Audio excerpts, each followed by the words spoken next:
ஊரே இன்னும் தூங்கிக் கொண்டிருக்கிறது. சூரியன் வரும் முன்னே வயலுக்குள் ஒருவன் இறங்கிவிட்டான்.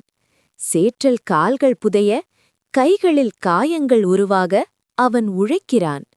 ஏனென்றால் அவன் சேற்றில் கை வைக்காவிட்டால் மனிதன் சோற்றில் கை வைக்க முடியாது. ஆனால் அவன் வாழ்க்கை மட்டும் எப்போதும் பசியோடுதான். விவசாயிக்கு கடன். அந்த கடன் நிமித்தம் அவன் சகோதர விவசாயி இந்த உலகத்தை விட்டே போய்விட்டான். தலைக்கு மேல் கடன் இருந்தாலும் வயலில் உழைக்காமல் அவனால் இருக்க முடியவில்லை. ஏனெனில் அவன் உழைக்கவில்லை என்றால் மனிதகுலம் பசியால் வாடும். ஒரு கணம் வானத்தைப் பார்த்து கண்களில் கண்ணீர் நிரம்ப, மனதில் ஒரு வேண்டுகோள்: கடவுளே, எங்களுக்கு செல்வம் வேண்டாம், நல்ல வாழ்க்கை கொடு, நம்பிக்கையை மட்டும் எங்களிடமிருந்து பறிக்காதே.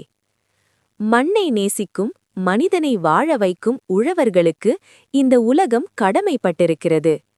உழவர் தின நல்வாழ்த்துக்கள். உழைப்பே உயிர். உழவரே உலகின் உண்மையான நாயகன்.